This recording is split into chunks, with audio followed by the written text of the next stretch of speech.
Welcome back to Spokane Community College. This is the Automotive Machinist program. And what we're going to do this morning is we're going to bore and hone a cylinder block. Before we do that, though, we want to do some visual checks of the block to make sure that it's not cracked or anything like that. The first thing that I'm going to do visually is I'm going to take a look at the water jacket area of the cylinder block, both where the water jacket stops at the deck surface and then also where it stops at the crankshaft area. Up in the northern part of the country where we are, we have a lot of freezing temperatures outside during the winter time, and if this block's laid around, got some water in it, just say it was a core, and that happened to freeze, it could actually crack the block. That's something that we're going to be able to see visually most of the time. This particular block we've already dusted with a magnet and powder, and the integrity of the block is fine. Also, I want to look down through the main bearing web area and make sure that there's no discoloration. And I will show you a block that shows discoloration on the main bearing housing bore, and actually it has a crack in it. I want you to pick up on that. The next thing I want to do is I want to sand the pan rail, which I've already done. I want to make sure that there's no burrs or gasket material or anything such on that. Because this is the surface that's going to be actually setting on the boring bar. The thing that I'm going to do right now is I'm going to take some sanding cloth covering a file, and I'm going to just lightly go over the main bearing parting edges here. And that's going to do a couple of things. It's going to show up any flaws. If we might have a crack that runs out of one of these bolt holes and down the side, it'll show that up. And like I said, this block we've already dusted and we don't have any of that. Also, I'm looking for transfer of material. Maybe the cap is loose enough where it's worked around a minor amount and it's transferred some cast iron between the cap and the block. So let me grab the file and the sanding cloth and we'll just go through that. And this is something that you do very lightly.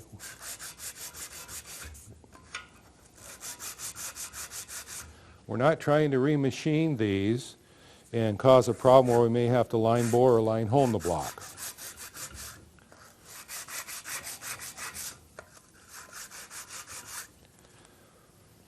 Now, if this had a crack that led out of one of these bolt holes, one side of that crack is going to be shined up with the sanding cloth. The other side is going to be discolored like the block was originally, and you'll visually be able to see that crack.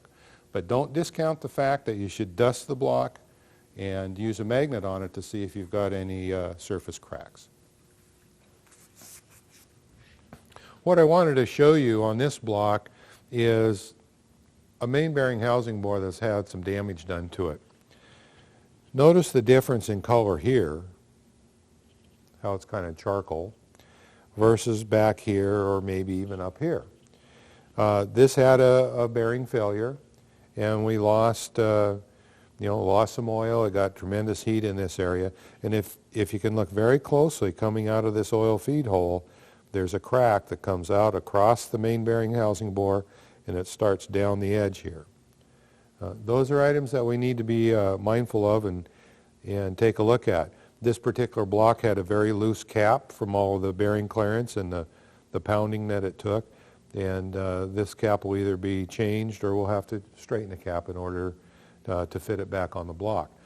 However, when I see a crack that comes out from the oiling hole, this is a block I wouldn't use. Another couple things I want to do to a block from the top side is I run my hand through each one of these cylinders to see if any of the cylinder walls have cracked due to a piston pin coming loose or a problem with piston rings that's gouged cylinder walls, something that tells me that that cylinder may need some extra attention or possibly even a sleeve. These cylinders all felt good.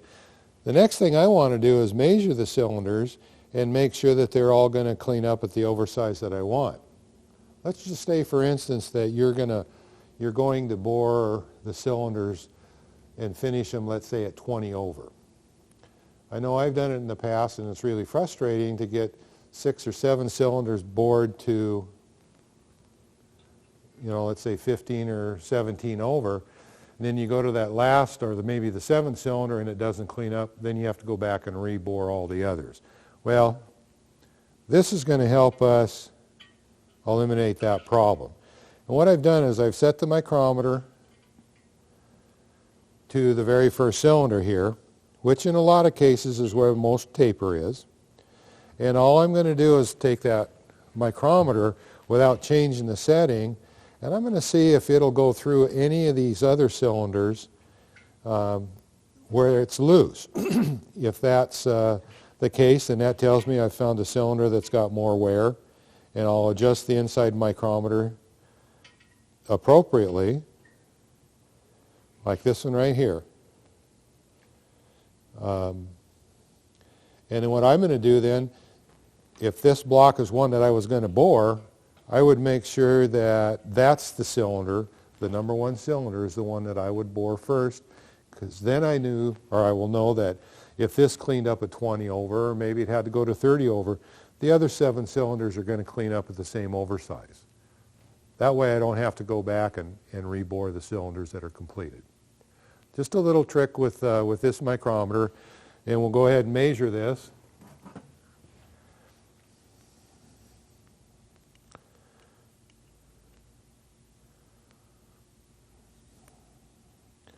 And this cylinder measures 4 inches 17 thousandths, so it's got quite a bit of taper.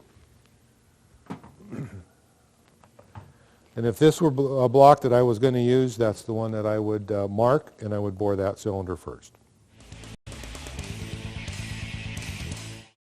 Okay, this block, we've done a little preparation on it already. We've cleaned out these bolt holes, and what I'm going to do now is actually set the main caps on the block and then torque them down to the proper specifications.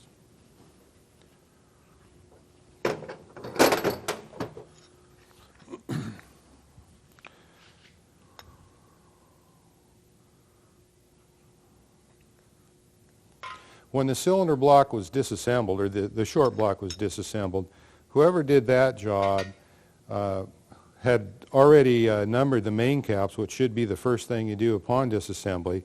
We want to make sure that these main caps stay in the same orientation and position as they did from the factory. If we don't do that, we're going to have another project, and that's going to be for line boring.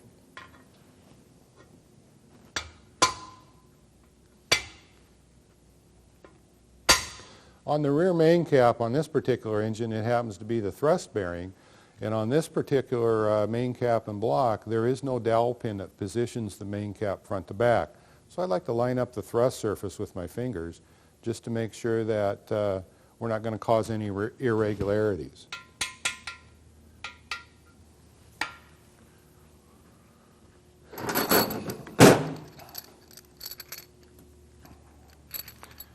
Now when I go to put the main bearing bolts in place, I want to lubricate the bolts a little bit just to make sure that we've got no rust or scores going to cause any problems with the threads. I'm a person that believes you don't oil the bolt hole. Learned years ago that if you do that and it's a blind hole, there's a good chance that the oil that's in there will hydraulic when you screw the bolt in and torque it in place. You'll end up with a cracked main web.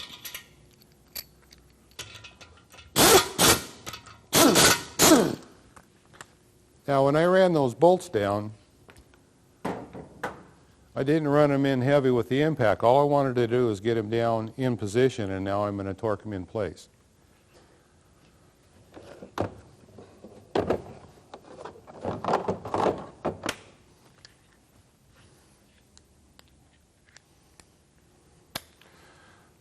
Specifications for this particular engine, which is a 5.7 liter Chevrolet V8, is that the main bearing bolts torque to 75 pounds. So that's what I'm setting the main cap or the torque wrench to right now. I've seen lots of people and a lot of my students torque main caps, and they get in all sorts of different contorted positions with their back. I'm a person that believes that they only issue you one back and you better take care of it. So what I like to do is torque between your shoulders. Lots of power there. You're not grabbing the the torque wrench and putting a knee on the side of the block and trying to get your pressure that way.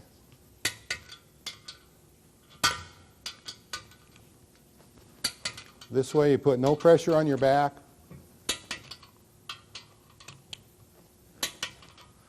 Makes the job quite easy. Okay, after we've done that, the next thing that I'm going to do is actually turn the block over. I'm going to show you a few checks we want to do on the top of the block too before we set it in the boring bar. These checks we've already done just to make sure that this block is good. So I'm going to rotate the block.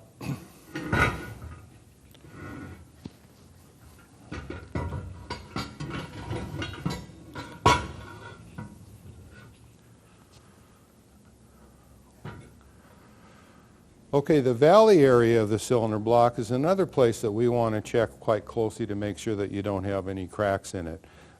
Where the water jacket meets the deck surface, right up in this area, is a prime place to watch for cracks. Also down just above the lifter bores, where the water jacket meets the crankcase. That's another area where the blocks seem to fail if it's from a winter freeze-up. And this block does look just fine. The deck surface on this particular engine has got quite a bit of rust on it. So what I'm going to do is actually remove these dowel pins, and I'm going to sand across these just to get rid of any surface rust, any burrs, nicks, irregularities, because eventually we're going to put a torque plate or a deck plate on this before we hone it, and I want to make sure that there's nothing that kind of messes up with that the head gasket.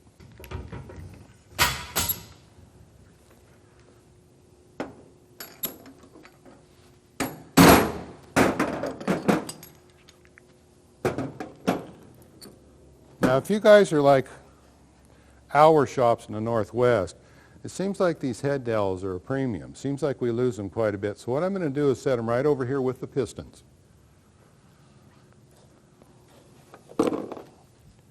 Then I don't have to go chasing around on the floor looking for them a little bit later on in the day. Now I'm going over this deck surface. I'm just trying to get rid of any of the surface rust, find any nicks or burrs. I'm not trying to deck the block or anything like that.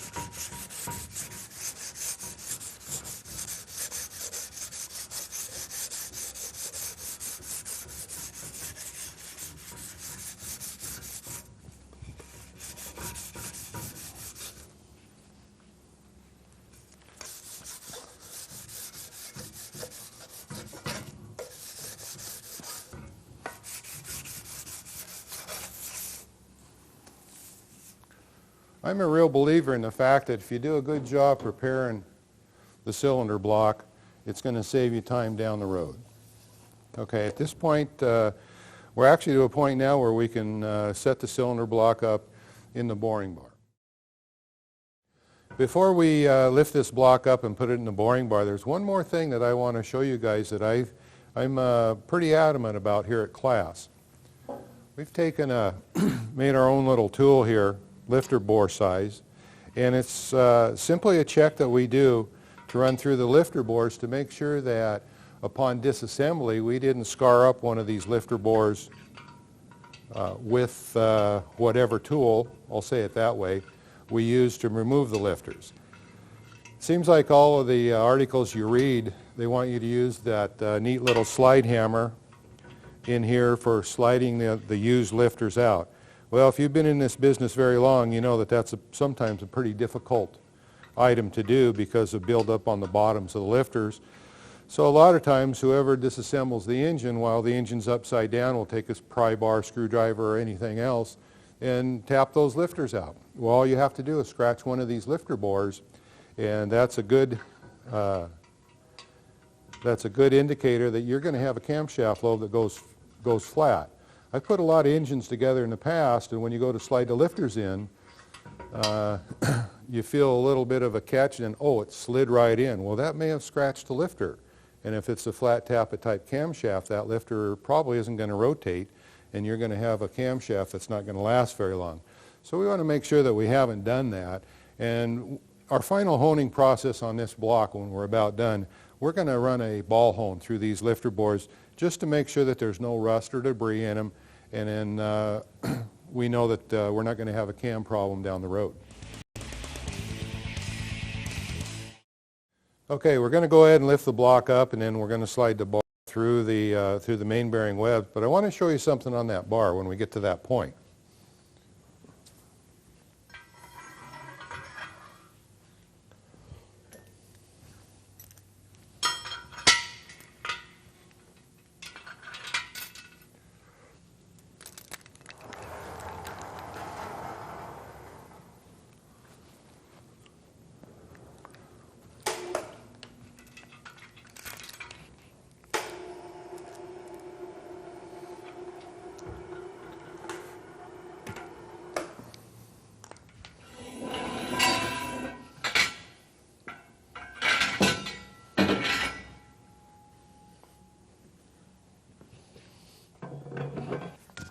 I want you to notice this bar. It's got this machine groove in it. Some of the engine blocks have a smaller rear seal surface than the main bearing housing bore, and that's what this is used to accommodate. Also, if you look at the ends of this bar, on the machine pad right here, it has the word up. You have the same word on the other end, and that's important when you go to set the block in the boring bar. So I'm going to go ahead and slide this through the main bearing housing bore.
Before I clamp the block in place, I want to make sure that I know that the cylinders are going to be under the boring bar column. This has a limited amount of travel as far as float out and in, so I put it somewhat in the center.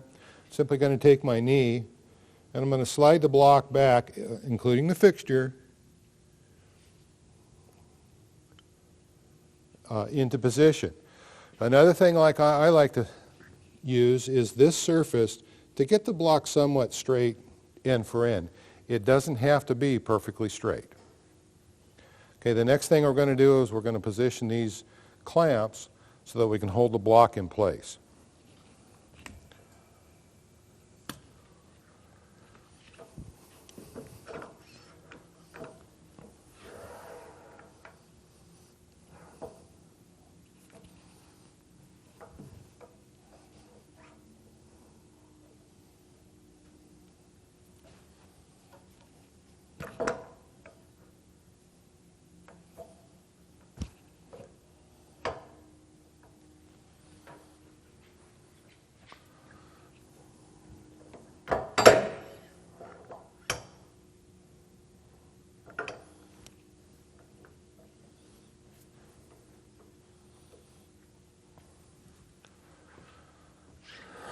Okay, at this point, both of these feet are setting on the block, and what I've done is I've approximately centered them into the cylinder, or with the cylinder bore.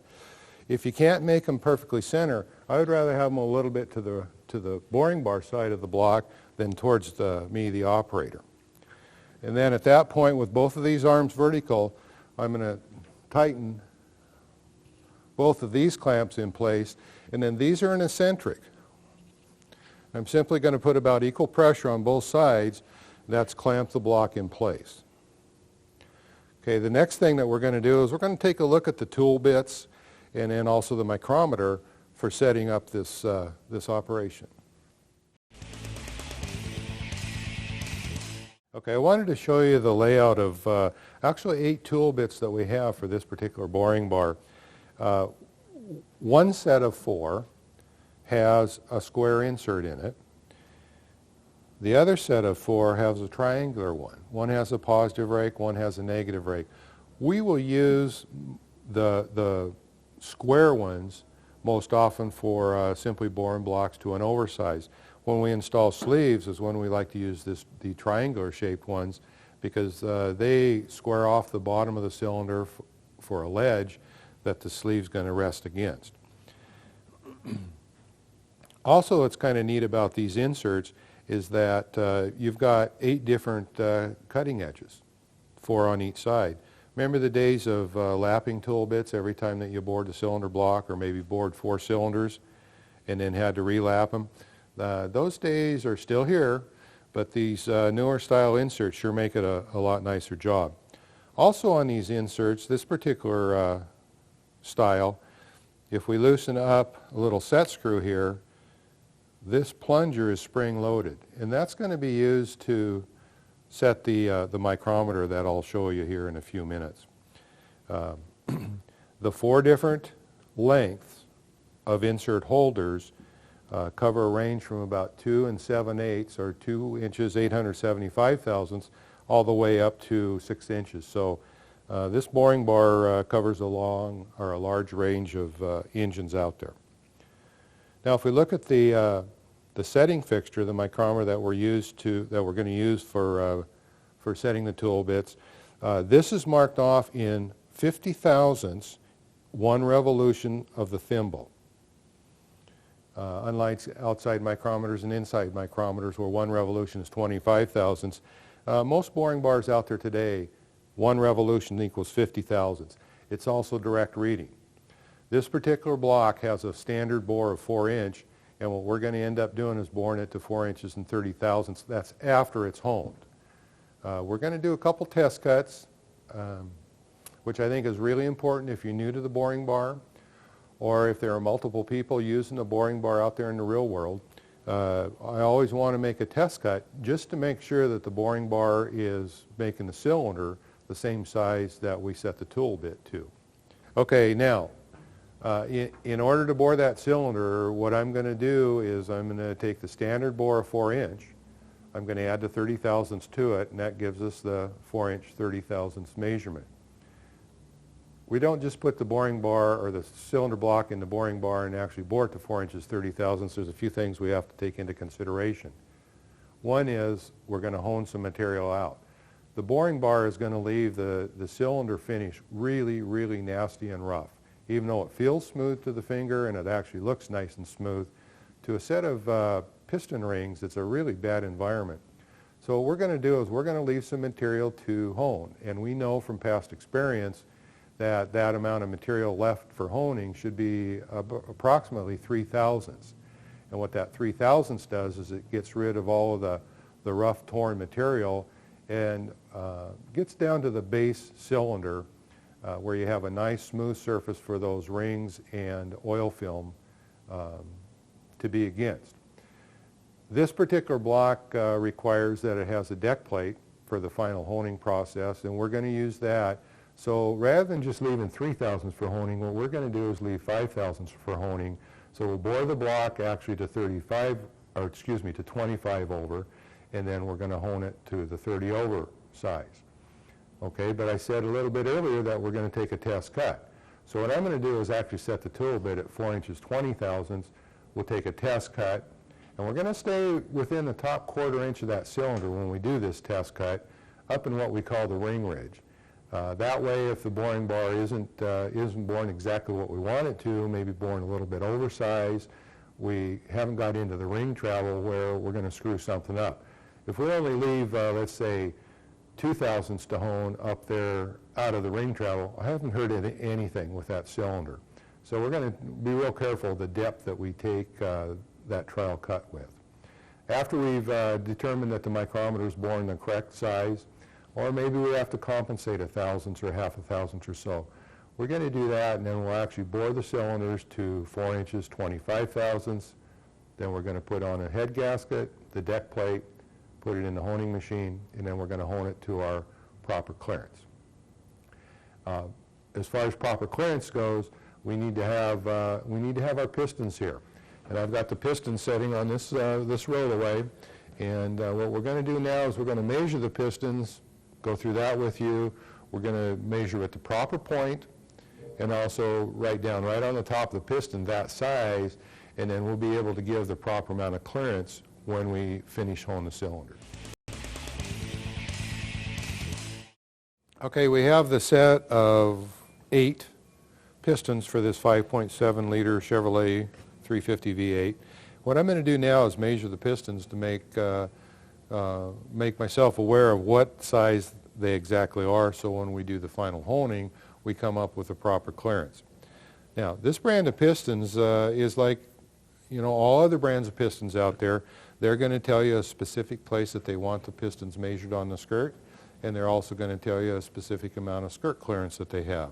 Both on this box, and also in this manual, it tells us that they want the piston measured 2 inches 230 thousandths down from the top of the piston head, and they want us to put a thousandths clearance in there. Now that thousandths clearance is a minimum clearance, and all the manufacturers tell us that if it's going to be under severe conditions, or like a truck, towing, motorhome, that sort of thing, you want to add a half a thousandths to that clearance. What we're going to do with this particular one is we're going to shoot for 1 1/4 thousandths clearance when the cylinders are all done and we're ready to assemble that engine.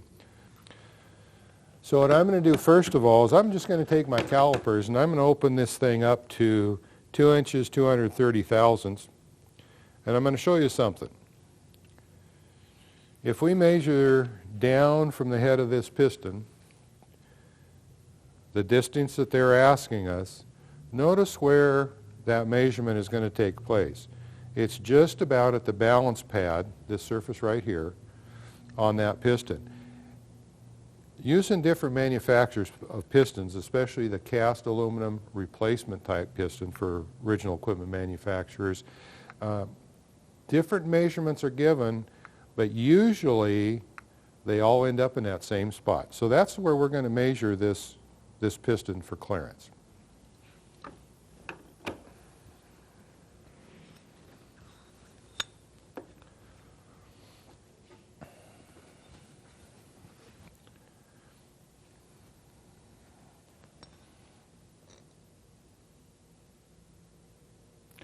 And this piston measures 4 inches 29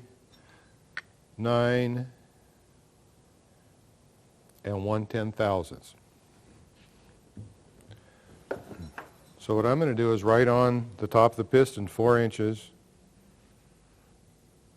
29 1/10. And I'm going to put that piston back in the box so the head of the piston is looking at me. Measure second one here, same spot.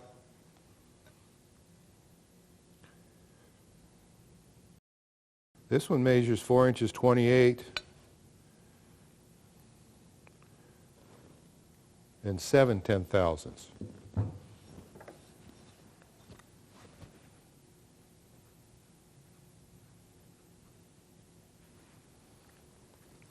Now as I look at the top of all of these pistons, I can see the different sizes, and from the smallest piston to the largest, these vary about 4/10 thousandths, about 4/10 thousandths of an inch. They're all pretty close, so we're going to go ahead and bore these cylinders to 4 inches 25 thousandths, and then when we come up with our required clearance, we're going to be taking 5 thousandths at least out of each cylinder with the deck plate in place. Okay, what I'm going to do now is I'm going to loosen up this plunger so I can have some spring tension there. And then what we're going to do is we're going to set this micrometer to 4 inches 20 thousandths. So I'm going to rotate the thimble to 4 inches, and then I'm going to open it up to 4 inches 20 thousandths. I'm going to set the tool bit in position, and there's a little detent in here. You feel it slap or snap in place. Now I've got clearance here where I can move that tool bit back and forth, and what I want to do right now is I'm going to slide the tool bit up so it touches the anvil of the micrometer, and at that point now I'm going to go ahead and loosen the little set screw here, which allows the spring to extend this plunger out against the micrometer. After that's done, then notice the end of the Allen wrench I'm using here. I'm simply going to snug the set screw in place, and then after that's done, I'm going to back this off. I'm going to move the tool bit away from the anvil, and then I'm going to snug down that set screw. Okay, at that point, I'm going to bring this back up to see if the setting is truly 4 inches 20 thousandths. And you can see right there that we're at actually 4 inches 19 and a half thousandths. I'm going to call that okay because this is a trial cut. So I'm going to back the thimble off. I'm going to slide the tool bit that direction and then lift it out. I want to protect this anvil so we don't get a bunch of scratches or dents or dings in that thing. So now we have that tool bit is all set, ready to bore the cylinder. So the next step is to actually move over to the boring bar. We're going to center the column in the cylinders, and we'll talk a little bit about that, and then we'll actually go ahead and do some trial cuts on this. Okay, right now what we're going to do is we're going to move this tool bit down close to the top of the block, and we're going to actually set a stop up on the top left portion of the top column so that it stops at that same spot each time. Makes our job a lot quicker and easier as far as centering. So the first thing I'm going to do is make sure that the boring bar is on float here, and I'm going to feed the boring bar column down so the tool bit's real close to the top of the cylinder block.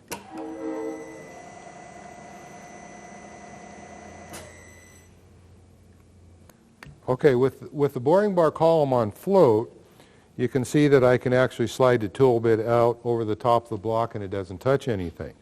Okay, what I'm going to do now is I'm going to reach up here to the top of the column. I'm going to expand those 4 centering fingers, and while they're expanded against the cylinder, I'm going to make sure that the boring bar floats and hasn't run out of travel either left, right, forward, or backwards. Then I'm going to take it off of float, and then I'm going to clamp it in position. After that's done, make sure that you retract those centering fingers. We don't want to run them down through the bottom of the cylinder as we're boring and have those come in contact with the main webs. They bend real easy. I know that from experience.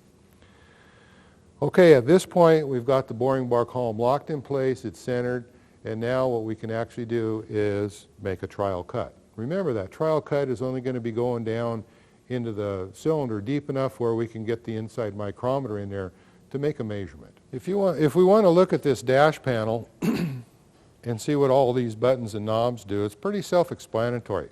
Right now I have this top switch on the auto feed, and what that's going to allow me to do is to go ahead and bore down into the cylinder, whatever depth I want to go, and then I'm going to shut it off right here. I'm going to use this to do the trial cut and then also our first cylinder. After the first cylinder is done, I'm going to set a bottom stop up here on the left side of the boring bar column, and once that stop is set, then I'm going to turn this over here into the auto return position, and what that's going to do is the boring bar is going to go down through the cylinder. It's going to finish as soon as it hits a stop. It'll finish, it'll slowly rotate, index the tool bit forward, pointing at me, and then it'll automatically return to the top of its travel. In the manual position, what we can do is use this crank on the side of the boring bar over here, the right side, and we can manually feed the boring bar or the tool bit down into the cylinder. Really handy if you're installing a sleeve and then you want to face the top of that sleeve off in order to blend it into the top of the block. Don't get me wrong, I don't want you to blend it into the top of the block using this handle. Get it close, and then you can either resurface the top of the block or massage it with a good file. The next RPM one here, we can change the speed of the spindle RPM wise, and that's also tied into the amount of travel down per minute. So this works both the RPM, the spinning of the tool bit, and also how fast it travels down. Then down below all that, this float and clamp, okay, with it in the left position, that's when I could move the boring bar back and forth left to right. I could move it towards me, I could move it away from me. And then when you take it off a float, they recommend that you go to the center position, pause for a moment, and then clamp it. So what they're doing, you're going from float to letting the boring bar, the mass of the boring bar set on the table, then you're locking it into position. On the right side, you have the fast down, and you'll see me using this button in order to go from the very top of the travel down to the tool bit in this position. And then after that, we're going to use the feed button in conjunction with this upper lever. It's recommended that you only do this in a certain order too. This upper lever, you want to pull it down and then touch the feed button, or do it simultaneously. Don't start the feed button and then this upper lever. You're going to have some gears in here that might have a problem. If I want to power the cylinder or the tool bit out of the cylinder, that's where I use the up button. The stop is we're going to use that when we do this trial cut. When we go into the top of the cylinder, maybe only 3/16 of an inch, I'll touch the stop button, and then we'll go ahead and we'll retract the tool bit out so I can get in there and measurement. This is the panic button, okay? And if you hit that, it stops everything immediately. Instances in the past out there in the real world and here at school, possibly these clamps weren't positioned correctly, so the block wasn't held in place right. Also have seen where the tool bit was set, maybe you missed only by 50 or 100 thousandths, and you were only going 20 over. You know, this is kind of a panic situation.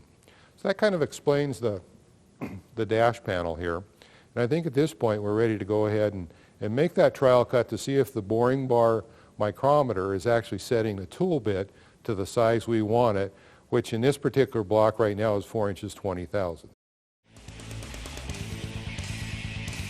Okay, in order to insert the tool bit in the boring bar column, you'll feel the tool bit snap into place. There's a little detent in there, and then we're going to come in here to the left side, simply snug down that set screw. To remove it, I'm going to loosen the set screw, and this tool bit is long enough where I can simply slide it out. Let me show you a little tool.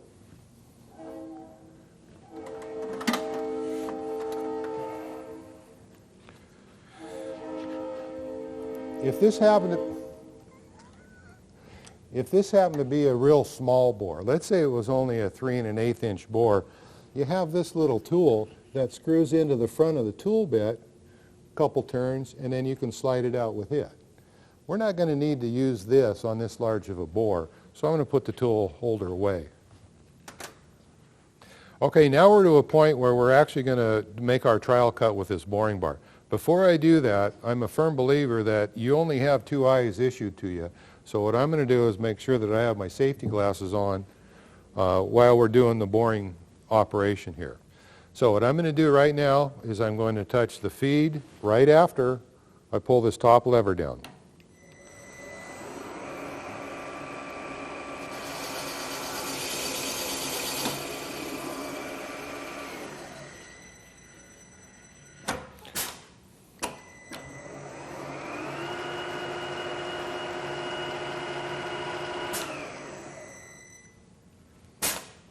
Okay, at this point I'm going to take the micrometer and we're going to go in here on that trial cut and simply measure to see how close we are to the size we set the tool bit.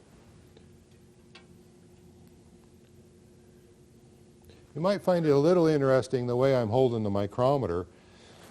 I'm pivoting from the opposite end of the micrometer that the thimble's on, right here. That way I can get a really good feel for me. And if you were using one of the older boring bars, the portable boring bars that clamp right to the top of the block, this method of measuring makes the job a lot easier. Okay, then I'm going to switch from my right hand to my left, and then I'm going to measure the length of that inside micrometer.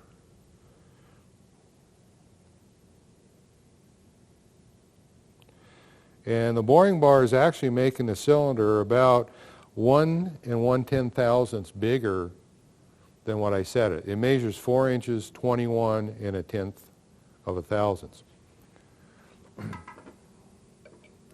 So in order to make this cylinder to come out at 4 inches, 25 thousandths, what I'm going to do is set the micrometer and that tool bit, so in the micrometer it reads 4 inches, about 24, maybe a tenth under 4 inches, 24 thousandths.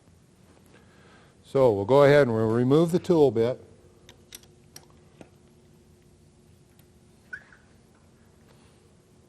And then I'll set the tool bit to the proper size.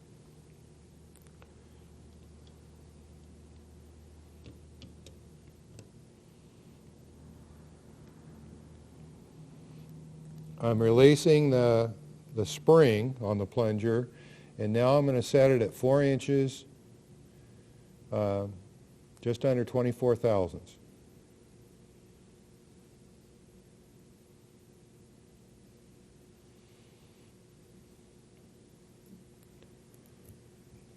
Lightly snug the set screw in place, back off the micrometer, secure the set screw, and now let's see if it's set at 4 inches 24 or just under 4 inches 24, and that's what we've got. Okay, so the tool bit's set. I'm going to replace it back in the cylinder, or excuse me, in the boring bar column. I felt the little snap of the detent. I'm going to lock it in place.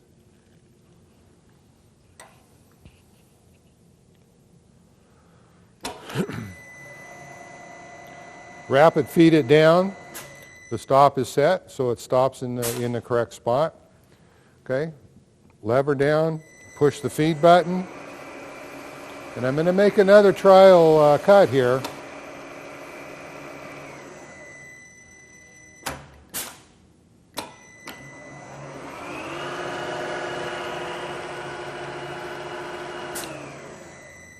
And what I want to do right now is verify that this cylinder is 4 inches 25 thousandths.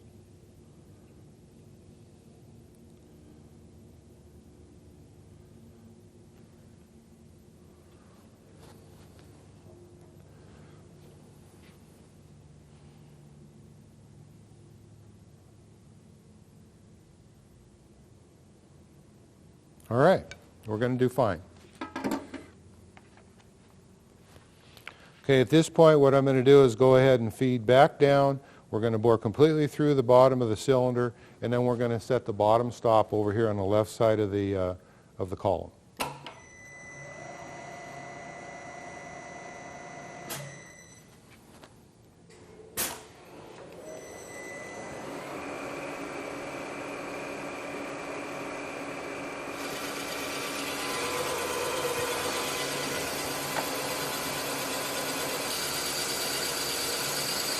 That boring bar tool bit can throw those chips 10 feet or so.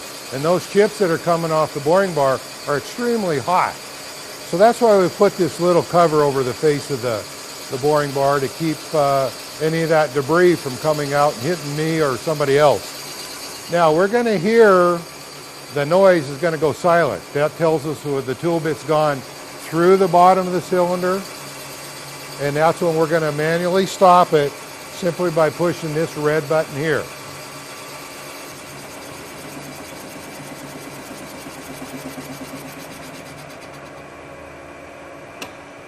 Okay, so I set the stop or shut it off.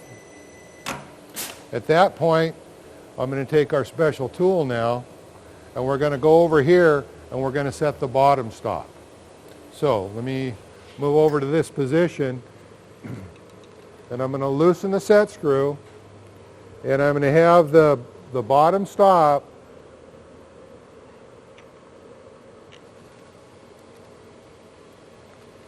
set right at this detent. So now the bottom stop is set. On the right-hand side of the boring bar column is a little light that comes on when the tool bit's pointing directly forward. In order for us to retract the tool bit out of the cylinder, this light needs to be on. So it's on, and all I have to do now is push the up button.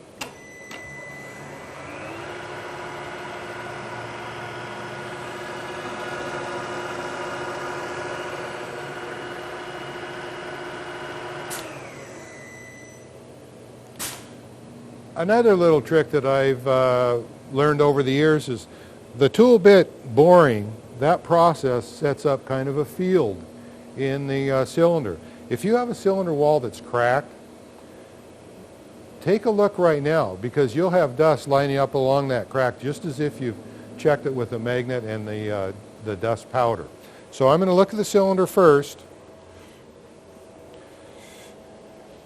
and I'm looking to see if there's any cracks. There's none. And I want to make sure that that boring bar tool bit cleaned the cylinder all the way down through it. It has, so now I'm going to blow off the cylinder. I'm going to measure it down below where my trial cut is, make sure we're the right size. Then I'm going to move to the next cylinder. Rest assured, you better make sure that that cylinder is 100% done before you release this clamp. If that clamp is released, you're not going to come back and be able to center perfectly in that bore.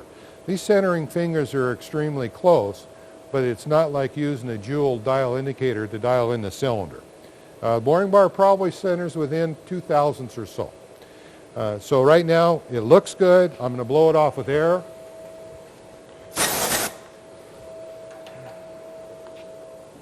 And we're going to measure it.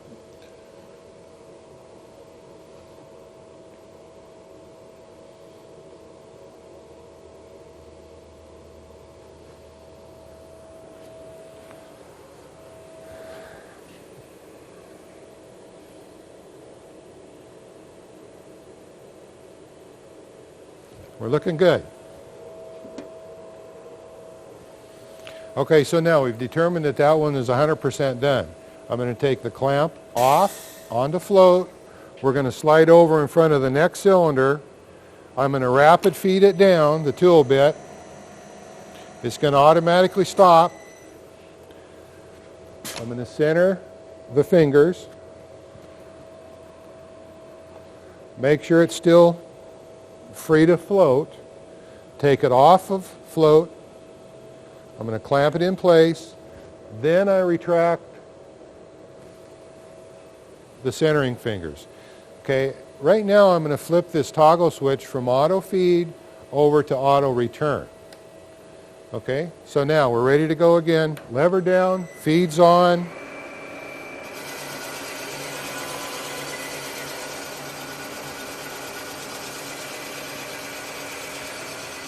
When it first started boring that cylinder, you could hear it sounding quite loud.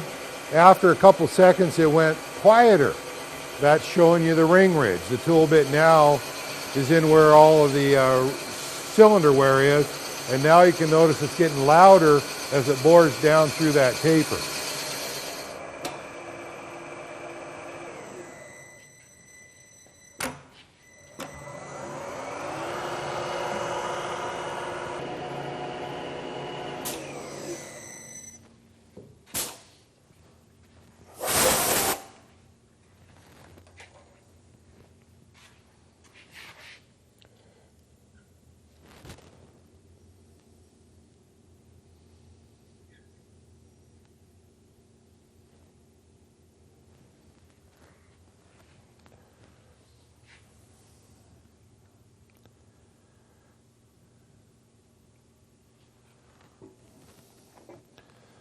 Okay, now we've completed the cylinder boring part of this. What I'm going to do is take the block out of the fixture. I'm going to set it back on the sawhorses, and we're going to talk a little bit about the deck, the bolt holes, and then also about the tops of these cylinders here.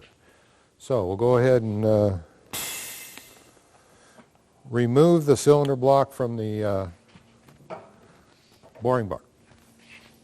Some areas of the top of the cylinder block are pretty sharp. We've removed the chamfer that was there from the factory. So what I'm going to do at this point is I'm going to take a sanding cone in an air drill, and we're just going to chamfer the tops of these cylinder bores before we hone it. And I think it's important that you chamfer the cylinders before you hone it in case you actually touch the cylinder wall with a sanding drum.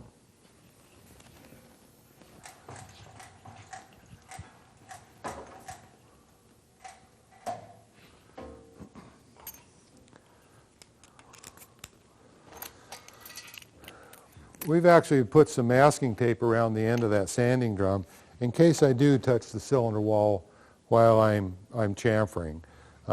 Working with new people to the industry, sometimes they're not, let's say, as skilled as somebody that's been in the industry a while. So we're just going to go ahead and chamfer.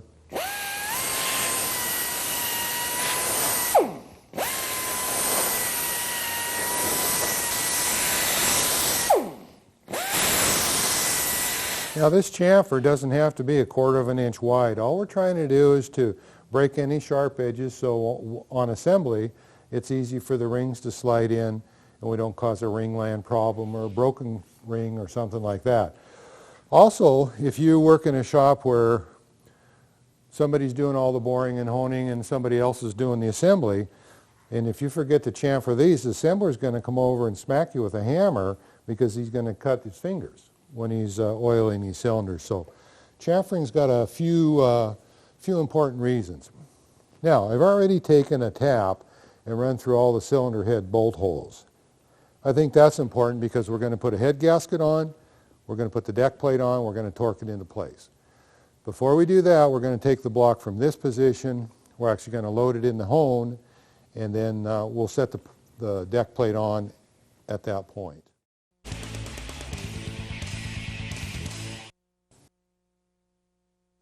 That concludes our demonstration on boring the cylinders, and really we covered quite a few things. We spent quite a bit of time on preparing the block, checking it out, that sort of thing.